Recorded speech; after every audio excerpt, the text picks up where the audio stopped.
একসময় তাকিয়ে থাকতে হতো ভারতীয় পেঁয়াজের দিকে। বাজার একমুখী হওয়ায় পণ্যের দাম ছিল বেশি। শেখ হাসিনা সরকারের পতন কমিয়েছে ভারতীয় আগ্রাসন। নেই আগের মতো সিন্ডিকেট, অনুমতি দেওয়া হয়েছে ভারতের বাইরে ৩টি দেশ থেকে পেঁয়াজ আমদানিতে। একমুখী ভারতীয় রাজত্ব কমেছে, ব্যবসায়ীরা ঠিকমতো পূর্ণ আনা নেওয়া করতে পারছেন, যথেষ্ট পেঁয়াজ ঢুকছে দেশে, তাই দাম বেশি রাখার কোনো কারণ নেই। দেশে তৈরি হয়েছে পেঁয়াজের বিকল্প বাজার। পাকিস্তান, চীন, অগ্নিশ্বর থেকে চট্টগ্রাম বন্দর দিয়ে 2,70,000 টন পেঁয়াজ আমদানির অনুমতি পেয়েছে আমদানিকারকরা। বেড়েছে পণ্য সরবরাহ, কমেছে দাম, স্বস্তি পাচ্ছেন ক্রেতারা। দেশের বৃহত্তম পাইকারি বাজার চট্টগ্রামের খাতুনগঞ্জে চলতি সপ্তাহের শুরুতে বেড়েছে পেঁয়াজ সহ অন্যান্য পণ্যের সরবরাহ। ফলে পাইকারিতে কেজিতে 15 থেকে 20 টাকা পর্যন্ত কমেছে পেঁয়াজের দাম, যেটি এক মাস আগেও ছিল ভাবনার বাইরে। খুচরা বাজারে যেখানে ঠিকমতো 5 টাকা কমাতো না, সেখানে পাইকারি বাজারে 15 থেকে 20 টাকা তো কল্পনার বাইরে। বাজারে এখনো ভারতীয় পেঁয়াজ রয়েছে। চীন, পাকিস্তান ও মিশরের পেঁয়াজও পাওয়া যাচ্ছে পর্যাপ্ত।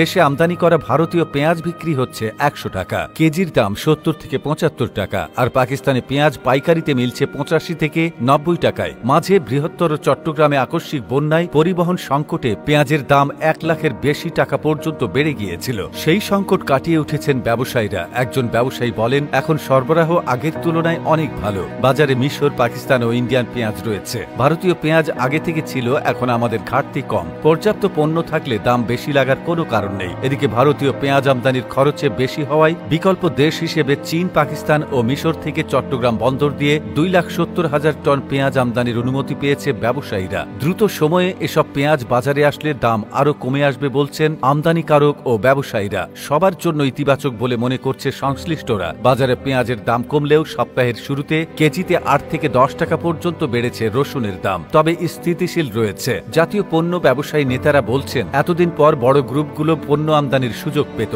সরকার পরিবর্তনের পর বড় গ্রুপগুলোর আধিপত্য কিছুটা কমেছে। এক্ষেত্রে ছোট ব্যবসায়ীরা আমদানির সুযোগ পেলে ভোগ্য পণ্যের দাম আরও কমে আসবে। সরবরাহ থাকায় পণ্যের দাম বাজারে কমতে শুরু করেছে বলে দাবি তাদের।